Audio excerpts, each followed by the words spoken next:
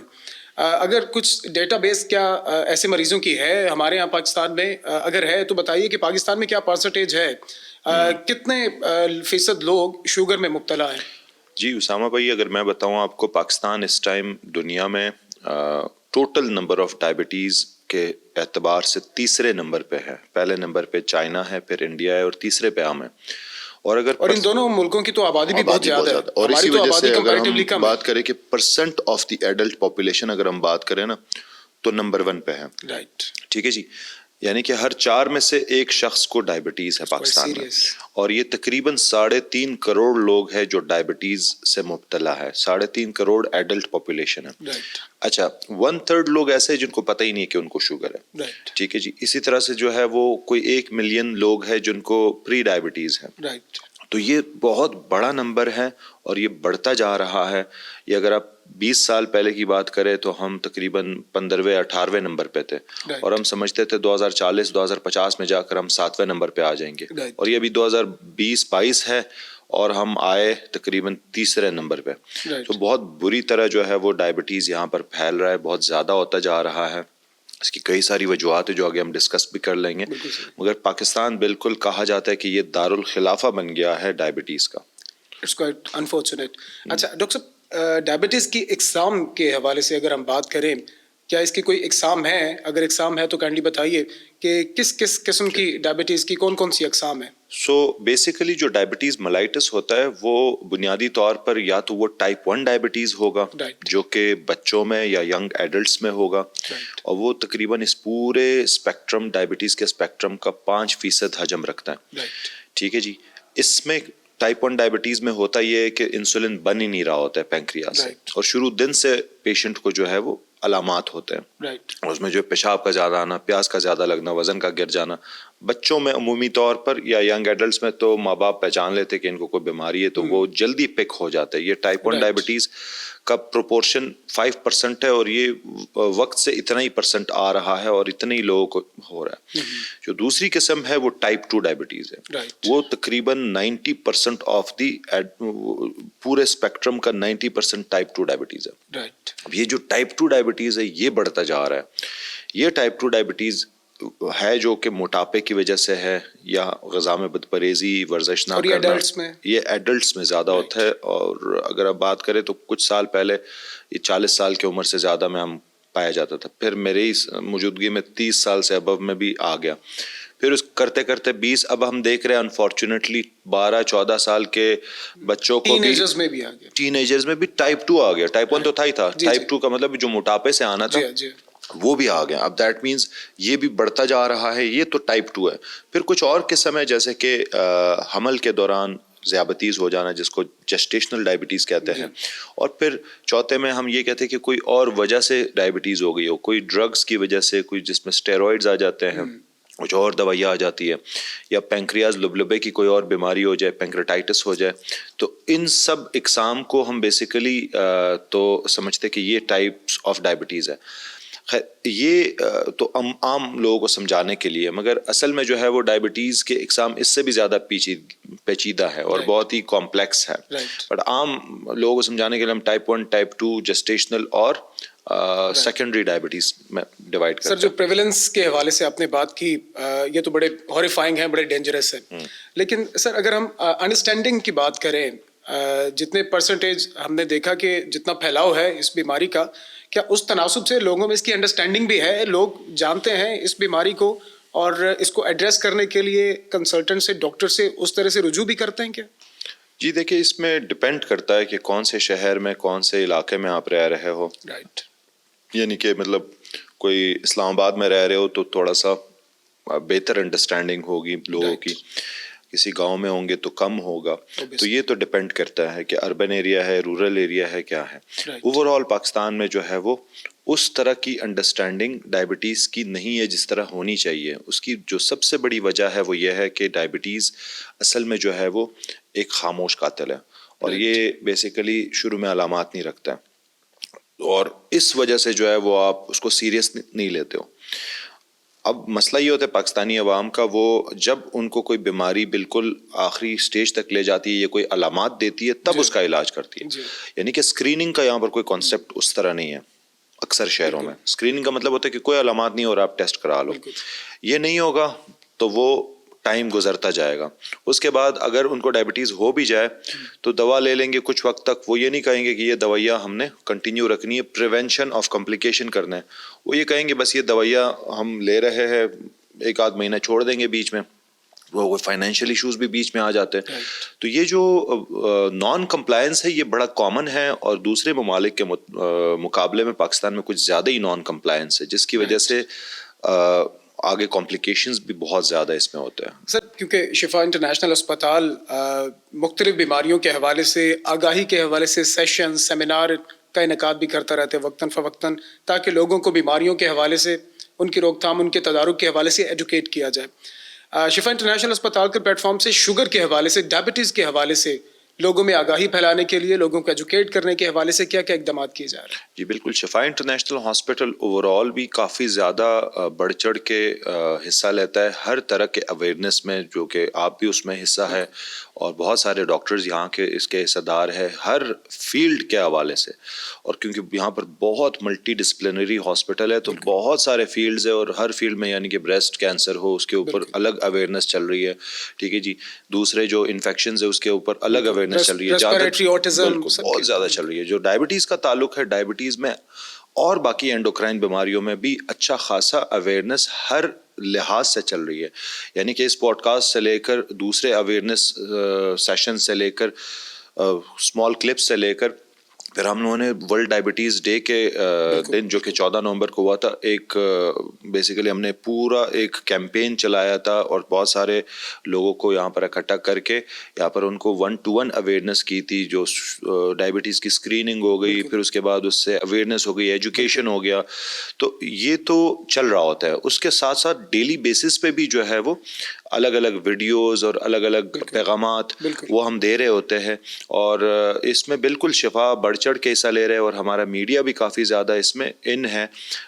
But اس سے بھی زیادہ ضرورت ہے، بیکاز ڈائبٹیز ہے ہی اتنی خطرناک اور اس میں اتنے سارے مسائل اس کے ساتھ ایسوسیٹڈ ہے کہ اس سے بھی زیادہ ہم اس میں امپروومنٹ لائیں. سر ذیابیطس کے حوالے سے کون سی سروسز ہیں، کون سے پروگرامز ہیں، اور کون کون سے طریقہ علاج ہیں جو کہ شفا انٹرنیشنل اسپتال مریضوں کو آفر کرتا ہے؟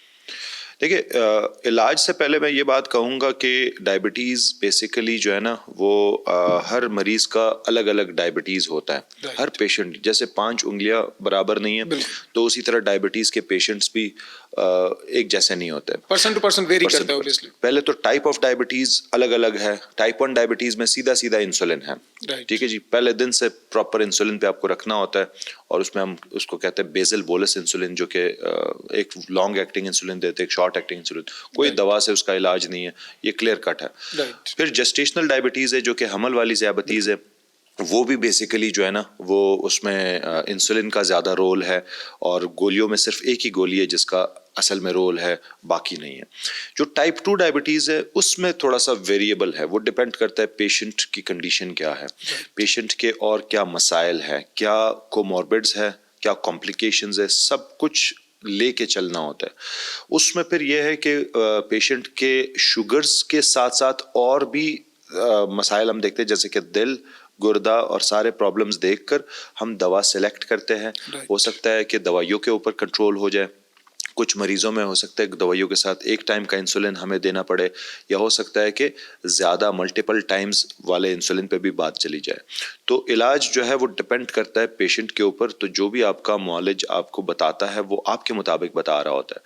آپ کمپیئر نہ کریں کہ میرے پڑوسی کو تو جو ہے وہ یہ گولی ملی تھی یا یہ انسولن ملا تھا، تو یا ان کو انسولن نہیں ملا تھا، آپ مجھے کیوں دے رہے ہو. تو وہ آپ کی اسٹیج مختلف ہوگی، اسٹیج ڈفرینٹ، تو ہر ایک کے حساب سے وہ الگ الگ ہوتا ہے. اور الحمدللہ ہر طرح کا علاج جو دنیا میں اویلیبل ہے وہ اس ٹائم شفا انٹرنیشنل میں وہ چیز اویلیبل ہے، ٹھیک ہے جی. اور ہر نئی ریسرچ جو دنیا میں ہوئی ہے دوائیوں کے اوپر وہ اپلیکیبل ہے شفا میں بھی. وہ یہاں پر ہم وہی ساری دوائیاں دیتے ہیں، وہی سارے انسولنس وہی سارے انجیکشنز جو کہ اس میں کچھ انجیکشنز جو انسولن نہیں ہے اور وہ وزن کم کرنے کے لیے ہے وہ بھی ہم اس میں دیتے ہیں. گولیاں بھی اس طرح کی دیتے ہیں جو دل گردہ دونوں کے لیے فائدہ پہنچائے. تو علاج الحمدللہ بالکل پاسبل ہے. اور نہ صرف شوگر کا علاج کرتے بلکہ شوگر کے ساتھ جو پیچیدگیاں ہے یا جو کوموربڈز ہے ان کا بھی علاج اس میں بالکل ہم اسی طرح کرتے ہیں تاکہ آگے اس میں پرابلمس کو ہم فیس کریں اور آگے پرابلمس کو پریونٹ کرے. کمپلیکیشنز کو اصل میں تو ہم نے کمپلیکیشنز کو پریونٹ کرنا ہوتا ہے. ڈائبٹیز میں تو سب سے امپورٹنٹ علاج کا جو جز ہے وہ یہ ہے کہ آگے اس میں پیچیدگیاں نہ ہو جائے, اس میں کوئی گردے کا دل کا مسائل نہ ہو جائے, کسی آرگن پہ کوئی اس کا افیکٹ نہ ہو جائے. اور وہ اس حوالے سے جو ہے وہ ہم بالکل اس کا علاج کرتے ہیں اور بہت اچھی طرح علاج کرتے ہیں. ڈاکٹر بیماری کوئی بھی بیماری ہے, کوئی اچھی چیز تو ہے نہیں بیماری, لیکن شوگر کے حوالے سے عموماً ہم بات سنتے ہیں کہ یہ دیمک کی طرح انسان کو اندر سے کھاتی ہے. کچھ بیماریوں کے حوالے سے کچھ لوگوں نے بہت سی باتیں ایگزیجریٹ بھی کر رکھی ہیں. یہ شوگر کو جو دیمک کے ساتھ آپ یوں کہیں کہ لنک کیا جاتا ہے کہ دیمک کی طرح کھاتی ہے, کیا اس میں کچھ صداقت بھی ہے؟ آپ نے بہت اچھی بات کی اسامہ بھائی. اصل میں جو ہے وہ ڈائبٹیز کو کہا جاتا ہے سائلنٹ کلر, یعنی کہ خاموش قاتل. یہ بالکل بلڈ پریشر کی بیماری بھی اسی طرح خاموش قاتل ہے, شوگر بھی ہے. یعنی کہ اس میں شروع میں کوئی علامات ہی نہیں ہوتے. لوگ کہتے ہیں یا تو اگر علامات ہوتے بھی ہو تو وہ بڑے نان اسپیسیفک سے ہوتے ہیں, یعنی کہ تھکاوٹ ہو رہی ہے, ہو سکتا ہے تھوڑا بہت چڑچڑاپن ہو رہا ہو. لوگ سمجھتے ہیں یہ تو میرے زندگی کا حصہ ہے, ٹھیک ہے یہ میں جاب کی وجہ سے تھک رہا ہوں. تو تھک جانا یا کوئی علامات نہ ہونا, یہ تو کوئی بھی الرٹ نہیں ہوتا ہے کہ یہ مجھے ڈائبٹیز ہو سکتا ہے, جس کی وجہ سے وہ ان کا علاج ڈیلے ہوتا جاتا ہے, ڈائگنوسس ڈیلے ہوتا جاتا ہے. تو شوگر جو ہے وہ علامات چونکہ نہیں دے رہا ہے تو آہستہ آہستہ وہ ہر آرگن کو افیکٹ کر رہا ہوتا ہے. یہ بڑا ٹائم دیتا ہے. ڈائبٹیز ہمیشہ انسان کو ٹائم دیتا ہے. ڈائبٹیز کے بارے میں ایک بہت مشہور بات ہے کہ اگر ڈائبٹیز کے ساتھ آپ بالکل شروع دن سے سیریس طریقے سے علاج کریں گے, اس کا خیال رکھیں گے, تو وہ بھی آپ کا خیال رکھے گا, پھر پرابلم نہیں ہوگا. اگر آپ ڈائبٹیز کا خیال نہیں رکھیں گے, آپ اس کے ساتھ جو ہے وہ بالکل نہ اس کا علاج کر رہے ہو نہ وقت پہ چیک کر رہے ہو, تو پھر ڈائبٹیز جو ہے وہ پھر آپ کا دشمن بن جاتا ہے. پھر بالکل دیمک کی طرح وہ باڈی کو جو ہے وہ خراب کر رہا ہوتا ہے اور ہر آرگن کا افیکٹ کر رہا ہوتا ہے. یعنی کہ اس کے پیچیدگیوں میں اگر ہم بات کریں نا, دیمک سے مراد کیا ہے, وہ یہ ہے کہ ہیڈ ٹو ٹو کوئی بھی آرگن نہیں چھوڑتا. یہ آنکھوں کے پردے کا جو ہے وہ یہ پرابلم کرتا ہے. دل کے جو ہے وہ امراض جتنے بھی ہے وہ ڈائبٹیز کی وجہ سے سب سے کامنلی ہوتے ہیں. گردے کے مسائل کرتا ہے, گردہ فیلئر آپ جائے ذرا ڈائلسس یونٹس میں ان سے پوچھے کہ کیا ہے, ان کو اکثر مریضوں کو ڈائبٹیز ہوگا. پاؤں میں زخم کرواتا ہے, پاؤں میں نسوں کو متاثر کرتا ہے. تو ہمیں بیسیکلی محتاجی والی زندگی کی طرف یہ لے جاتا ہے ڈائبٹیز, اگر علاج نہ ہو جائے. اور یہ یعنی کہ یہی ڈائبٹیز اگر صحیح طریقے سے ہم علاج کرے تو بالکل جو ہے وہ کوئی پرابلم نہیں ہوگا. ہمارے سامنے بہت سارے مثال ہے, یعنی کہ ایک مثال میں نام ضرور لینا چاہوں گا, وسیم اکرم کا, سب جانتے ہیں ان کو 25 سال سے ڈائبٹیز ہے, اور وہ بھی ٹائپ 1 ڈائبٹیز ہے جو کہ انسولن والا ڈائبٹیز ہے. اور وہ اس وقت سے جو ہے وہ انسولن چل رہی ہے, اور آپ دیکھ لیں وہ 50 ایج کا ہوگا, اور ہم سب جانتے ہیں ان کو کوئی پرابلم ہی نہیں ہے اس ٹائم. یعنی کہ انہوں نے بڑا ڈسپلن میں جو ہے وہ مینج کیا. ڈائبٹیز نے ان کا کچھ بھی نہیں کیا, کچھ نہیں بگاڑا. ایسے کئی سارے مثال ہمارے کلینک میں آتے ہیں, مگر جو مثال عام لوگوں کو پتا ہے وہ میں نے آپ کو بتایا. تو ڈائبٹیز ایسا نہیں ہے کہ سب کو نقصان پہنچاتی ہے, ان کو نقصان پہنچاتی ہے نا جو خود چاہتے ہیں کہ ان کو نقصان پہنچے. میں ایسے جیسے آپ کہہ رہے ہیں کہ اس کو اگر اچھے طریقے سے مینج کر لیا جائے تو آپ اچھی زندگی گزار سکتے ہیں. بالکل. ایسی کون سی رکاوٹیں ہیں, کیونکہ آپ روزانہ ہر طرح کے مریضوں سے ملتے ہیں, ان سے انٹریکٹ کرتے ہیں, ان کا اوبیسلی علاج کرتے ہیں. شوگر کی, ڈائبٹیز کی مینجمنٹ میں جس میں لوگ نیگلیجنس کا مظاہرہ کرتے ہیں, ایسی کون سی رکاوٹیں ہیں جو کہ ان کے آڑے آتی ہیں اور وہ اپنی مینجمنٹ اچھی نہیں کر پاتے ڈائبٹیز کے حوالے سے؟ ملٹیپل ہے. ٹاپ پہ تو فائنینشیل ہے. دیکھیں آبویسلی ڈائبٹیز کا علاج تھوڑا سا مہنگا ضرور ہو جاتا ہے لوگوں کے لیے, مہنگائی بہت زیادہ ہے, وہ اپنا کھانے کا نہیں کر پا رہے ہوتے, تو ڈائبٹیز کا علاج کہاں سے کریں گے؟ پہلا تو فائنینشیل ہے کہ ان کے پاس ظاہر ہے اتنا بجٹ نہیں رہ پاتا ہے صحت کے لیے جتنا رہنا چاہیے. انفارچونیٹلی ہمارے گورنمنٹ ہاسپٹل میں اس طرح چیزیں پرووائڈ نہیں ہو پاتی ہے جس طرح ہونی چاہیے. ویسٹ میں جس طرح آپ کا ایک حق ہوتا ہے تعلیم اور صحت, تو یہاں پر انفارچونیٹلی وہ چیز نہیں ہے. تو پہلا فائنینشیل ہے. دوسرے نمبر پہ یہ بھی آ جاتا ہے کہ کوتاہی, بالکل ہم اس کو سیریسلی نہیں لیتے. تو اس کے پیچھے جو محرکات ہے وہ یہی ہے کہ اویئرنیس نہیں ہے, اور دوسری بات یہ ہے کہ ہم شارٹ کٹ کے چکروں میں ہوتے ہیں. یعنی کہ اگر میں ابھی بھی یہی پوڈ کاسٹ آپ دیکھ لے کمنٹس میں یہی آئے گا نا, کوئی طریقہ بتا ہے اس کو ختم کرنے کا, مطلب وہ پوری بات نہیں سنیں گے کہ یہ طریقہ ہے اس کا پریونٹ کرنے کا, ایسے کرنے کا. تو یہاں پر سب کو شارٹ کٹ چاہیے ہوتا ہے. اس کے ساتھ تو پیشنس کے ساتھ آپ کو چلنا ہے. تو اب وہ پیشنٹ کو جو شارٹ کٹ چاہیے ہوتا ہے نا, تو پھر وہ بہت سارے کویکس ہے, بہت سارے فیک لوگ ہیں, وہ پھر ایسے باتیں بتاتے ہیں, کریلے کا پانی پیے, تو وہ ایسی چیزیں بتاتے ہیں, لوگ اس چکر میں پڑ جاتے ہیں.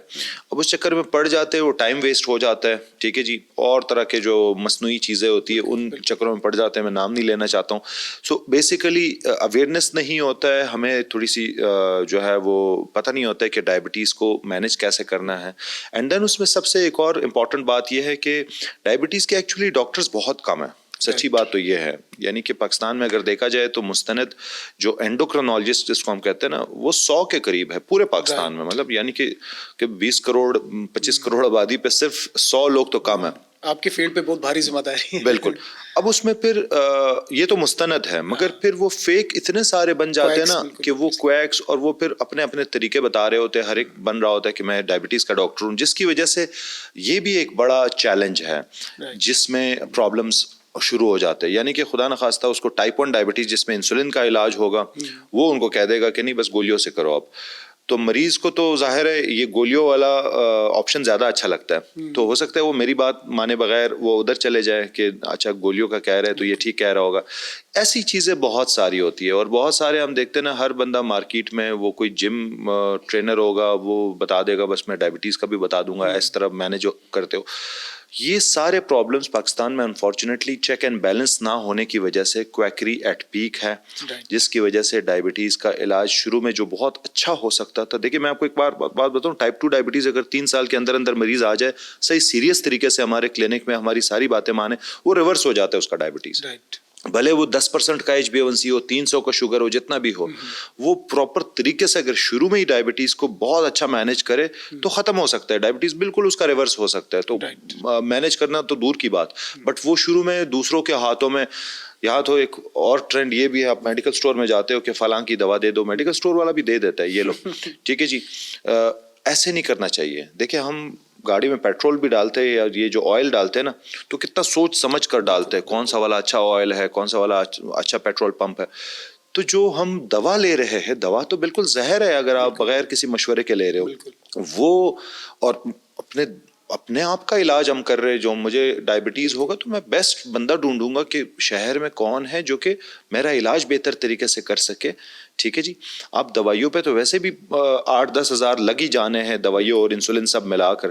تو آپ صرف اور صرف اس چکر میں کہ چلے ان کی تو فیس 200-300 روپے ہے, یا یہ فری میں دیکھ رہا ہے, یہی کر لیتا ہوں, تو یہ غلط کیلکولیشنز ہے. تو اس وجہ سے وہ اچھے سینٹر میں آنے سے کتراتے ہیں کہ نہیں شفا تو بہت مہنگا ہو جائے گا, مسئلہ ہو جائے گا.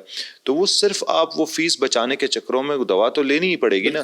تو وہ دوا آپ لے لیتے ہو, اور پھر غلط دوائیاں اور غلط چیزیں ملا کر وہ شروع کا جو گولڈن پیریڈ ہوتا ہے نا, 1-2 سال کا, وہ ضائع ہو جاتا ہے.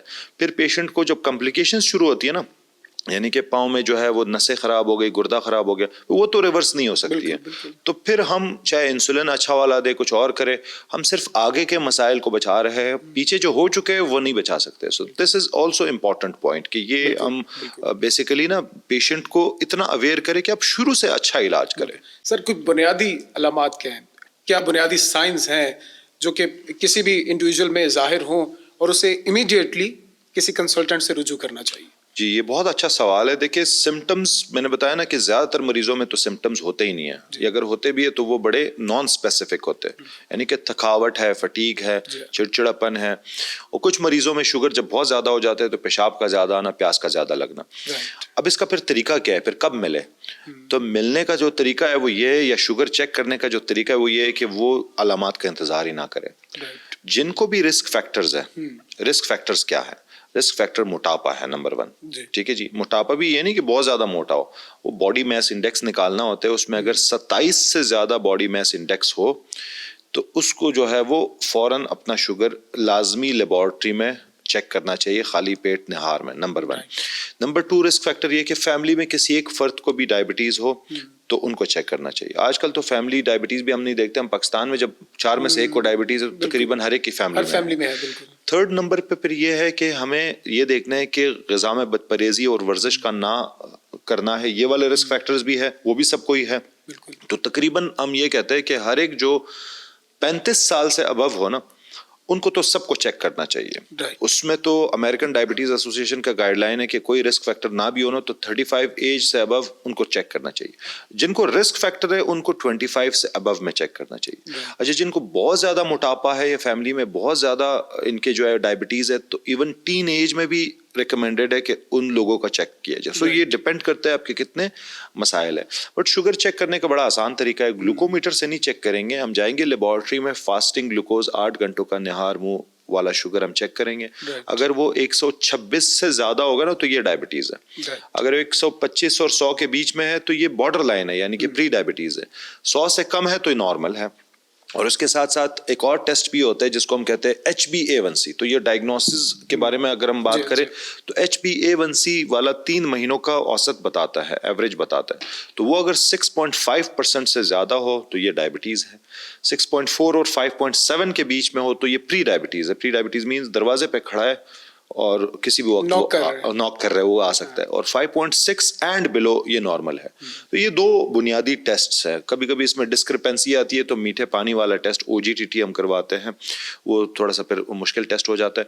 سو اتنے آسان طریقے سے اپنے ڈائگنوز کرنا ہے, علامات نہیں دیکھنا ہے, رسک فیکٹرز دیکھ کر ڈائگنوسز لیبارٹری میں کرنا ہے. سر جینیٹک فیکٹر کتنا اس چیز میں کار فرما ہوتا ہے, یعنی جنیاتی عنصر, یعنی کسی کے پیرنٹس کو ہے, اور کتنے چانسز ہیں کہ ان کی اولاد میں, ان کے بچوں میں سے کسی کو بھی ڈائبٹیز ہو سکتی ہے؟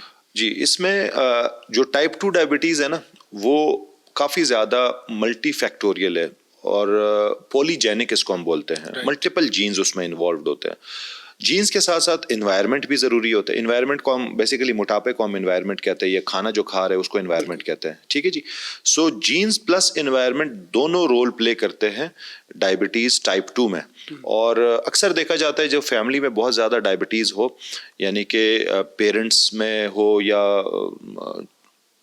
تایا پھپھی کزنز, تو ان میں زیادہ چانسز ہوتے ہیں ڈائبٹیز ہونے کے. ٹھیک ہے جی. اور دوسرا یہ ہے کہ ٹائپ 1 ڈائبٹیز یوزولی تھوڑا سا اس کا پریویلنس اس طرح فیملی کے ساتھ ایسوسیٹڈ کم ہے, اس کا بھی ہے کم ہے. ایک اور ٹائپ آف ڈائبٹیز ہے جس کو ہم مونوجینک ڈائبٹیز کہتے ہیں, موڈی, وہ بہت زیادہ فیملی میں یا جینز کی وجہ سے ہوتا ہے. ٹھیک ہے جی. وہ تھوڑا سا کمپلیکس ہے, میں اس پلیٹ فارم پہ اس کو بات نہیں کرنا چاہتا ہوں, بٹ جو کامن اس کا آسان آنسر ہے وہ یہ ہے کہ بالکل بڑا رول ہے فیملی کا یا جینز کا, مگر کبھی کبھی آؤٹ آف دا بلو بھی ہو سکتا ہے type 2 diabetes. You never know, اور ان کو ڈائبٹیز ہو جاتا ہوتا ہے. اور پاکستان میں تو بہت ہائی چانسز ہوتے ہیں کہ آؤٹ آف دا بلو بھی ہو جائے. اور یہ بھی ہو سکتا ہے کہ فیملی میں سب کو ڈائبٹیز تھا مگر انہوں نے اپنا لائف سٹائل ٹھیک رکھا تو ان کو نہ ہو جائے. بالکل یہ بھی ہو سکتا ہے. سر اسے پریسائزلی بتائیے کہ ڈائبٹیز کے حوالے سے عموماً یہ تاثر پایا جاتا ہے کہ جس میں شوگر ڈائگنوز ہو گئی, ڈائبٹیز ڈائگنوز ہو گئی ہے, فار لائف اب اسے انسولین پہ یا جو بھی ڈاکٹر اسے ریکمینڈ کرے گا اسے اس پہ چلنا ہے. کیا یہ فار لائف بیماری ہے یا کچھ ایسے کیسز بھی آپ نے دیکھے ہیں اپنے تجربے کی روشنی میں بتائیے کہ جنہیں صرف آپ نے جنہوں نے احتیاط برتی, آپ کی گائیڈ لائنس پہ عمل کیا اور انہیں اس سے چھٹکارا مل گیا؟ جی دیکھیں, اس میں جو ٹائپ 1 ڈائبٹیز ہے وہ تو شروع دن سے انسولین ہے اور وہ تقریباً لائف لانگ وہ انسولین پہ ہی آتے ہیں جو ٹائپ 1 والے ہیں. مگر اس کا جو ٹوٹل تناسب ہے یا جو پرسنٹیج ہے پورے ڈائبٹیز اسپیکٹرم میں وہ صرف 5% ہے. جو میجورٹی ٹائپ 2 ڈائبٹیز کی ہے وہ ٹائپ 2 ڈائبٹیز کے پیشنٹ ہوتے ہیں. ان میں کیا ہوتا ہے, ان میں اگر شروع میں پیشنٹ آ جائے, جیسے میں نے پہلے بتایا تھا آپ کو, تو وہ 3 سال کے اندر اگر وہ آ جائے تو وہ بالکل ریورس ہو جاتا ہے. ڈائبٹیز ریورسل ایک فینومینا ہے کہ ڈائبٹیز بالکل ان کی ختم ہو سکتی ہے اگر اس میں لائف سٹائل موڈیفیکیشن ہو جائے, ڈائٹ, ایکسرسائز اور کچھ ایسی دوائیاں جس سے ان کا جو اضافی وزن تھا وہ کم ہو جائے. تو لبلبے کے اوپر جو پہلے پریشر تھا یا جو زور پڑ رہا تھا اتنے زیادہ وزن کا, وہ چونکہ کم ہو گیا تو now he is totally out of diabetes, اور اس میں دوائیاں بھی ان لوگوں میں بند ہو جاتی ہوتی ہیں. تو یہ بالکل پاسبل ہے, مگر جتنا ٹائم گزرتا جاتا ہے تو پھر انفارچونیٹلی پھر ہمیں گولیوں پہ ہی رہنا پڑتا ہے زندگی بھر. مگر شروع میں اگر اچھا علاج کیا جائے تو بالکل ریورس ہو جاتا ہے. سر ابھی ہم نے کچھ بات کی تھی پیچیدگیوں کے حوالے سے, ابھی ڈیڈیکیٹڈ اگر ہم پیچیدگیوں کے حوالے سے بات کریں, کون کون سی ایسی پیچیدگیاں ہیں, کمپلیکیشنز ہیں جن کا ایک شوگر پیشنٹ کو, ایک ڈائبٹیز کے پیشنٹ کو سامنا کرنا پڑتا ہے؟ جی دیکھیں, جس طرح میں نے بتایا نا, ڈائبٹیز دیمک کی طرح باڈی کو جو ہے وہ کھا رہا ہوتا ہے اور ہیڈ ٹو ٹو سارے آرگنز متاثر کرتا ہے, اور اس میں ہم بیسیکلی میڈیکلی ڈیوائڈ کرتے ہیں میکرو ویسکولر کمپلیکیشنز اور مائکرو ویسکولر کمپلیکیشنز میں.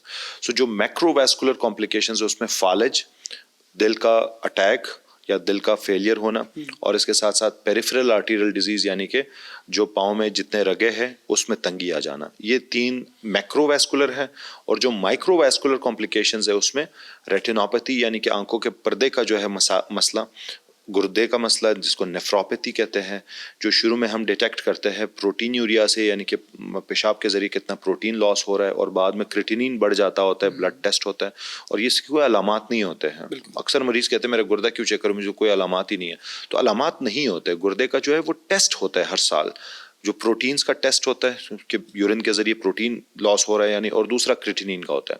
اور اس کے ساتھ ساتھ پاؤں کے نسیں جو ہے وہ بھی انوالو ہو جاتی ہے, جس سے پھر ڈائبیٹک فٹ ہو جاتا ہے, جو پاؤں میں زخم ہو جاتا ہے اور وہ پاؤں کے کٹنے کی بھی نوبت آ سکتی ہے. مگر اکثر مریضوں میں الحمدللہ اگر اچھا علاج کیا جائے تو پاؤں کے کٹنے سے وہ بچ سکتے ہیں. میرا ایک سوال یہ بھی تھا, کیونکہ اب آپ نے ذکر کیا جو پاؤں یا ٹانگ کا کچھ حصہ کاٹنا ہے, یہ کون سی سٹیج ہے اور اس سے بچنے کے لیے کیا کیا جا سکتا ہے؟ اوبیسلی ڈاکٹر کی گائیڈ لائنس تو ہیں, لیکن اٹس کوائٹ سیریس کہ آپ کے جسم کا کوئی حصہ کاٹ دیا جائے. نہیں, اس میں بالکل یہ ہوتا ہے کہ پرانا کانسیپٹ تو یہی تھا, بس زخم ہے کاٹ دو, ایسا نہیں ہے. سو اب یہ ہے کہ اکثر جو زخم ہو جائے, اکثر 80% سے زیادہ, میں ابھی بھی کم نمبر بتا رہا ہوں, ہم بچا سکتے ہیں. جتنا بھی برا زخم ہو, اگر زخم کا اچھا کیئر کیا جائے, پاؤں کے زخم کا, اور اس کے ساتھ ساتھ اچھا اینٹی بائیوٹک دیا جائے, شوگر کا کنٹرول کیا جائے, جوتے کا جو ہے وہ اچھا سلیکشن ہو, آف لوڈنگ اس کو ہم بولتے ہیں کہ اس زخم کے اوپر جو ہے وہ پریشر کم کیا جائے, ڈیلی ڈریسنگ کی جائے, تو یہ زخم تقریباً ہر پیشنٹ کا ہم نے دیکھا ہے کہ وہ لمب بچ سکتا ہے یا پاؤں کے کٹنے کی نوبت نہیں آ سکتی ہے.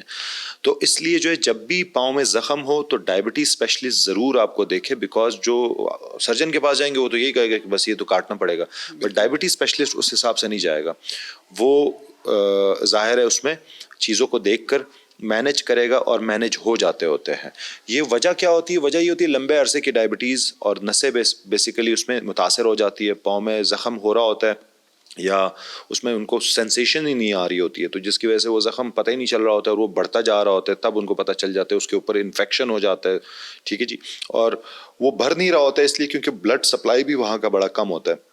یہ سب مسائل بیسیکلی اس زخم کو, اور آپ کو پتہ ہے کہ شوگر میٹھا ہے تو اور بھی جراثیم کو وہ چیز پسند ہوتی ہے, تو وہ زخم بڑھتا جاتا ہے اور وہ مینج نہیں ہو پا رہا ہوتا ہے. اور انفارچونیٹلی ہماری عوام سیلف مینجمنٹ پہ اتنا بلیو کرتی ہے کہ کوئی اس پہ اوپر کچھ لگا رہا ہوتا ہے, کوئی کچھ اور لگا رہا ہوتا ہے, وہ کرتے کرتے کرتے پیشنٹ کی اپنی کنڈیشن کی وجہ سے بھی اور اپنے کوتاہیوں کی وجہ سے بھی وہ خراب ہوتا جاتا ہے, اور آخر کار وہ کاٹنے پہ مجبور ہو جاتا ہے. بٹ جس بھی کنڈیشن میں ہو تو اس میں اگر اچھا مینج کیا جائے تو انشاءاللہ یہ پاؤں بچ سکتا ہے. سر, پرسنل مینجمنٹ کی آپ نے بات کی, جہاں پہ ہمیں پرسنل مینجمنٹ کرنی چاہیے ہم وہاں پہ کرتے نہیں ہیں, لائک ہماری روزمرہ کی روٹین, کھانا پینا.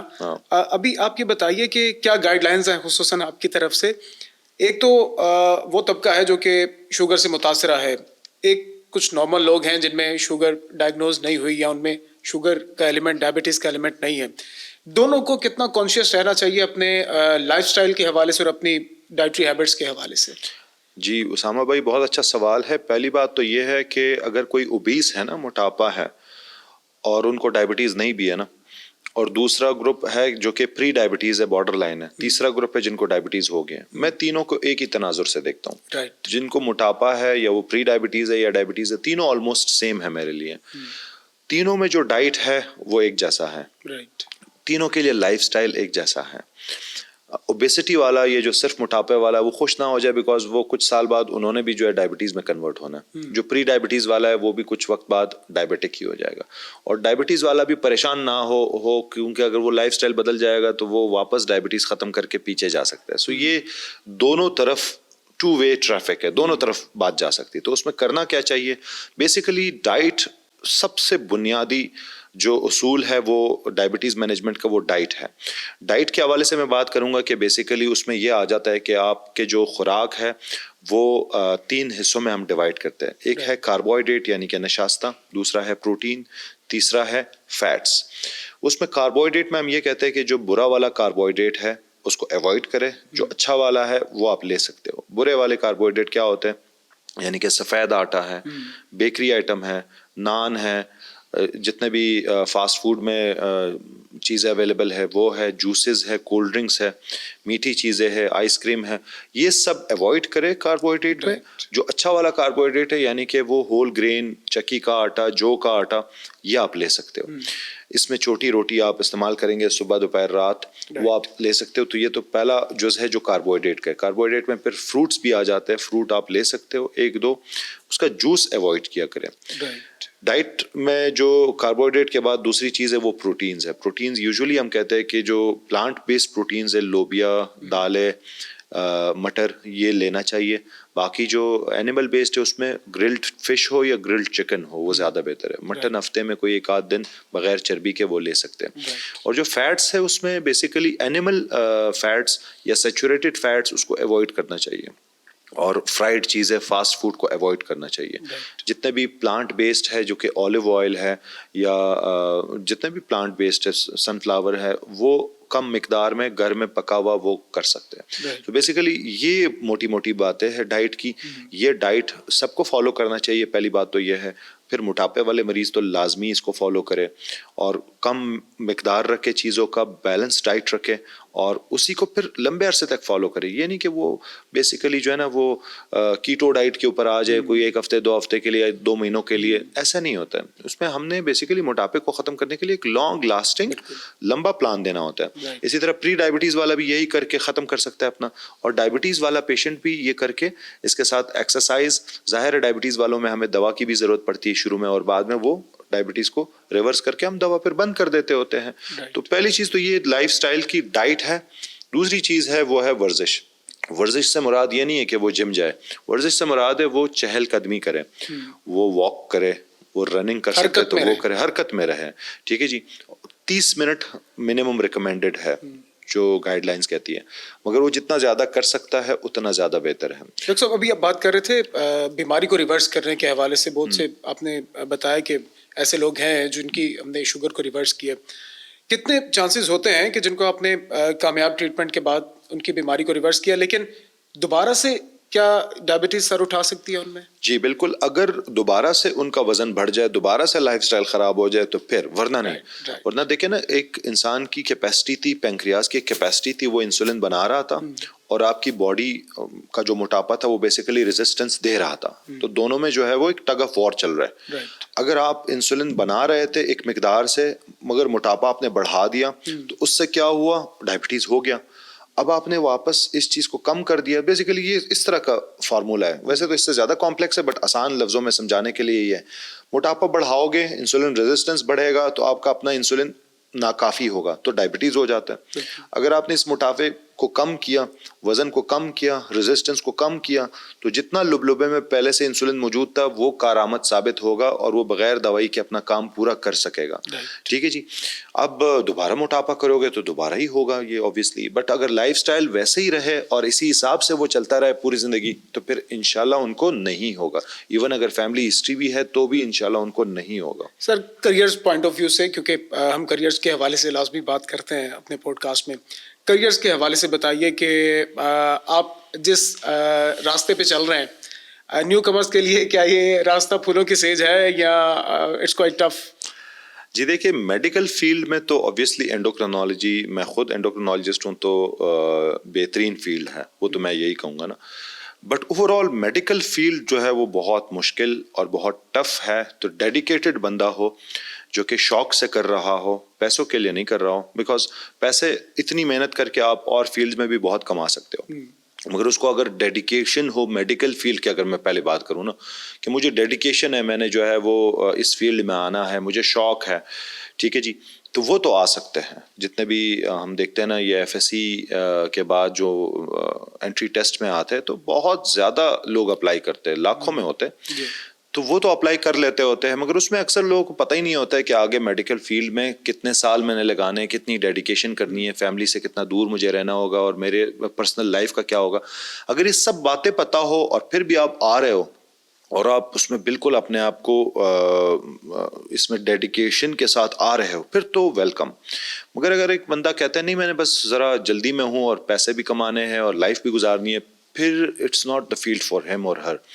تو یہ بات ہے سب سے بڑی. اب جو دوسرے سوال کا پہلو ہے کہ یہ تو میڈیکل فیلڈ تو آبویسلی جو ایف ایس سی کے لوگ ہیں ان کے لیے یہ بات تھی میری، اے لیولس والے جو لوگ تھے نا.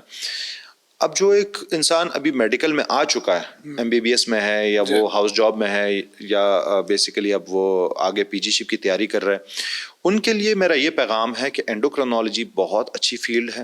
اور اس میں جو ہے وہ بیماریاں جو پاکستان میں جو سب سے کامن بیماری ہے ڈائبٹیز وہ بھی شامل ہے. جو دوسرے نمبر پہ بیماری ہم دیکھتے ہیں وہ ہے بلڈ پریشر اور کولیسٹرول، موٹاپا، اور اس کے ساتھ ساتھ ہم دیکھتے ہیں تھائرائڈ اور ہارمونل ایشوز.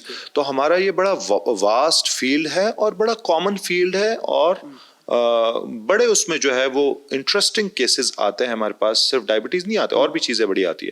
تو ان کے لیے تو یہ بہت زبردست فیلڈ ہے، ان کو بالکل آنا چاہیے.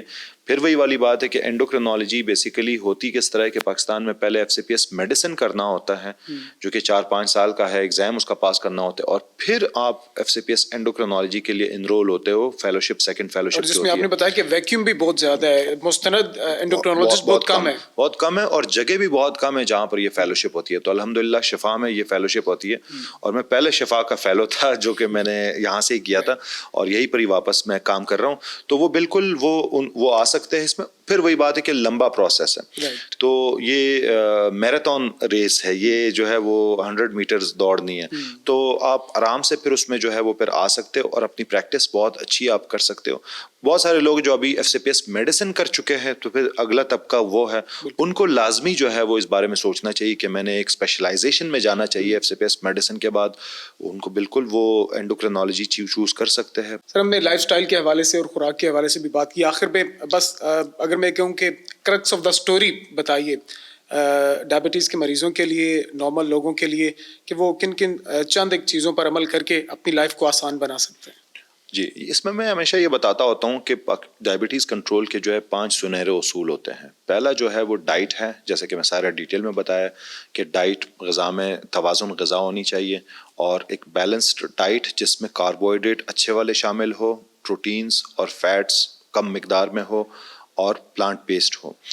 گھر کا پکا ہوا کھانا ہو، یعنی کہ چھوٹی روٹی اس کے ساتھ سالن کم تیل میں بنا ہوا، گھر کا پکا ہوا ایوائڈ کرے. باہر کے خوراک، تیل والی چیزیں، فرائیڈ چیزیں، بیکری والی چیزیں، یہ تو پہلے ڈائٹ کا ہو گیا. اس کے ساتھ ساتھ آدھے گھنٹے کی ورزش ہے جو کہ کم سے کم اس سے سٹارٹ کرے اور بڑھاتے جائے.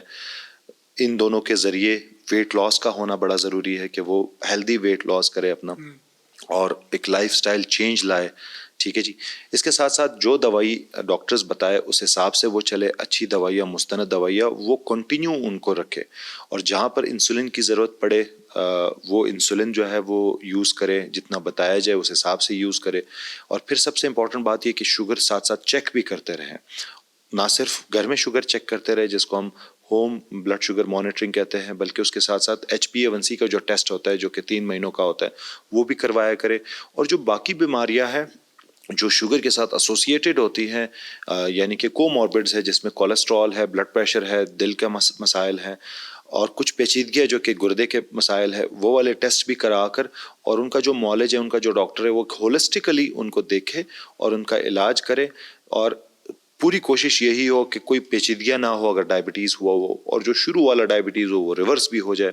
تو ان 5 اصولوں کے اوپر چلتے ہوئے ڈائبٹیز کا بہت اچھا علاج ہم کر سکتے ہیں، اور اس میں انشاءاللہ تعالی ہم کمپلیکیشن سے بچ سکتے ہیں. کیونکہ ہمیں اللہ نے ایک ہی زندگی دی ہے، تو اس کے اوپر جو ہے وہ ہمیں موت کا تو پتہ ہے کہ ایک دن آنا ہی ہے، مگر ہم اپنے سارے جتنے بھی آرگنز ہیں یا پرزے وہ صحیح سلامت لے کے جائے اللہ کے پاس واپس، جیسا اللہ نے بھیجا تھا ویسے کم از کم.